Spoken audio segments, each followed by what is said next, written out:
السلام علیکم، کیسے ہیں دوستو؟ ہمارے یوٹیوب چینل میں خوش آمدید۔ آج ایک انتہائی حساس موضوع پہ بات کریں گے کہ کیا مسلمان کو ڈپریشن ہو سکتا ہے یا مومن کو ڈپریشن کیسے ہو سکتا ہے۔ یہ جملے سننے میں بہت خوبصورت ہیں اور یہ جذباتی طور پہ اچھے بھی لگتے ہیں، لیکن ہمیں اس کا تجزیہ کرنے کی ضرورت ہے کہ کیا یہ جملے درست بھی ہیں یا نہیں، یا صرف ہماری ان کے ساتھ جذباتی افیلیشن ہے، جذباتی وابستگی ہے۔ سب سے اہم بات کہ کوئی بھی بیماری جو ہے اس کی جنس نہیں ہوتی، اس کا مذہب نہیں ہوتا، اس کا علاقہ نہیں ہوتا۔ دنیا کی کوئی بھی بیماری کسی بھی انسان کو کسی بھی سٹیج پہ کسی بھی وقت ہو سکتی ہے، وہ چاہے ڈپریشن ہو یا کوئی اور بیماری۔ عالمی ادارہ صحت ورلڈ ہیلتھ آرگنائزیشن کے مطابق ڈپریشن جو ہے اس کا ایک پورا ڈائگنوسٹک کرائٹیریا ہے۔ اگر وہ مریض اس ڈائگنوسٹک کرائٹیریا پہ پورا اترے گا تب ہی ہم اس کو لیبل کریں گے کہ یہ ڈپریشن سے گزر رہا ہے۔ تو لہٰذا یہ کہنا کہ مومن کو ڈپریشن نہیں ہو سکتا یا مسلمان کو ڈپریشن نہیں ہو سکتا، یہ بات بالکل درست نہیں ہے۔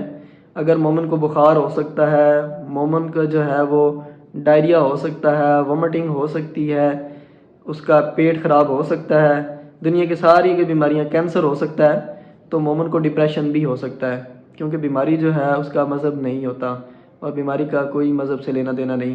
بیماری انسان کو ہوتی ہے اور دنیا کے جتنے بھی مسلمان ہیں وہ سب سے پہلے انسان ہیں، تو لہٰذا جو بھی بیماری کسی بھی دنیا میں کسی انسان کو ہو سکتی ہے وہ مسلمان کو بھی ہو سکتی ہے، وہ چاہے ڈپریشن ہی کیوں نہ ہو۔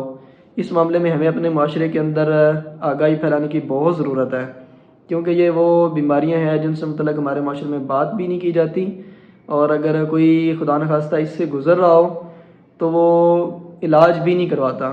اس کی وجہ یہ ہے کہ وہ ٹیگ اپنے اوپر نہیں لگوانا چاہتا کہ یہ کسی نفسیاتی مسئلے کا شکار ہے یا کسی ذہنی بیماری کا شکار ہے، کیونکہ ہمارے ہاں اس چیز کو اچھا نہیں سمجھا جاتا۔ ہمارے ہاں یہی سمجھا جاتا ہے کہ شاید صرف پاگل ہی جو ہے وہ ماہر نفسیات کے پاس جا سکتا ہے یا کسی سائیکیٹرسٹ سے کنسلٹ کر سکتا ہے، جبکہ ڈپریشن جو ہے اس کو پوری دنیا میں بڑا سنجیدہ لیا جاتا ہے، کیونکہ اس کی وجہ سے لوگ سب سے زیادہ جو خودکشی کرنے کی وجہ ہے اس کے پیچھے ڈپریشن ہے، اور خاص طور پہ یوتھ میں، اور اس انڈسٹریل ایرا کے اندر، ٹیکنالوجی کی دنیا کے اندر ویسے بھی ڈپریشن ہونے کے چانس نسبتاً زیادہ ہیں، اور اس کی ڈپریشن کی وجہ کوئی بھی ہو سکتی ہے۔ مثلا کسی کو ہو سکتا ہے معیشت کا مسئلہ ہو، غربت کا مسئلہ ہو سکتا ہے کسی کے پیارے کی وفات ہوئی ہو یا کسی کا کوئی پیارا بچھڑا ہو، وجہ کوئی بھی ہو سکتی ہے، لیکن ڈپریشن جو ہے وہ ایک بیماری بھی ہے اور یہ ایک قابل علاج ہے۔ اس میں دوسرا اہم پوائنٹ جو میں گزارش کرنا چاہتا ہوں وہ یہ ہے کہ آپ زندگی میں جب بھی کسی پہ کوئی کمنٹ کرنے لگیں تو بہت سوچ سمجھ کے کریں۔ ہو سکتا ہے آپ نے صرف وہ بات کی ہو اور اس سے اگلے انسان نے بڑا اثر لیا ہو۔ مجھے یاد ہے پچھلے دنوں میں ایک سائیکیٹرسٹ کے پاس گئے ایک مریض کے ساتھ، تو ڈاکٹر صاحب نے ان کو اینٹی ڈپریسنٹس، ایسی بیماری دوائیاں جو ڈپریشن کے علاج کے لیے استعمال ہوتی ہیں، وہ دیں۔ تو ان کا ایک دوست کسی ہاسپٹل میں بطور ریسیپشنسٹ کام کرتا تھا۔ جب وہ ان سے ملنے گئے تو اس نے ان کی فائل دیکھی کہ یہ تو سائیکیٹرسٹ سے چیک اپ کروا کے آ رہے ہیں، تو ان کا پہلا کمنٹ یہ تھا کہ اب یہ ساری زندگی دوائیاں آپ کی نہیں چھوڑیں گی، اس ڈاکٹر کے پاس جو بھی جاتا ہے اس کو یہ دوائیاں ساری زندگی لینی پڑتی ہیں۔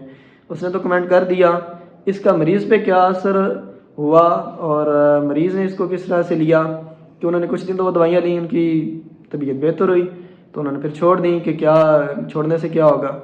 تو ڈپریشن کی دوائی جو ہے اس کی ڈوز آپ کسی ماہر ڈاکٹر کے مشورے سے ہی بڑھاتے بھی ہیں، اور اس کو چھوڑنے کا بھی ایک پورا طریقہ کار ہے کہ آپ نے سٹیپ بائی سٹیپ جو ہے نا اس کو چھوڑنا ہے، تاکہ اس کے ود ڈرال سمٹمز نہ آئیں۔ ود ڈرال سمٹمز سے مراد یہ ہے کہ آپ دوائی جو چھوڑ رہے ہیں اس چھوڑنے کی وجہ سے جو آپ کو علامات آ رہی ہیں وہ کم سے کم ہوں، اس لیے آپ کو اپنے ڈاکٹر سے رہنمائی کی ضرورت ہے۔ آپ اپنی مرضی سے اپنی دوائی نہ چھوڑیں۔ اس میں دوسرا جو پوائنٹ ضروری ہے وہ یہ ہے کہ آپ یہ بھی تو دیکھیں یہ جو بندہ بات کر رہا ہے اس کی کوالیفیکیشن کیا ہے۔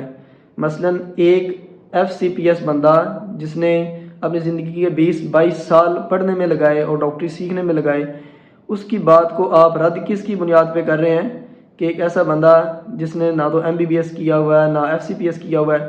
ہم یہ نہیں کہہ رہے کہ لوگ اپنی رائے دینا بند کر دیں، ہر انسان کو رائے دینے کا حق ہے، لیکن بات جو ترجیح دی جائے گی وہ اس شعبے کے ماہر انسان کی۔ ہاں ان سائیکیٹرسٹ سے اوپر اگر کوئی سائیکیٹرسٹ ہو، ان سے زیادہ ایکسپیرینس بندہ ہو، وہ اگر یہ بات کرے تو پھر ان کی بات میں وزن ہوگا اور ان کی بات کی اہمیت ہوگی.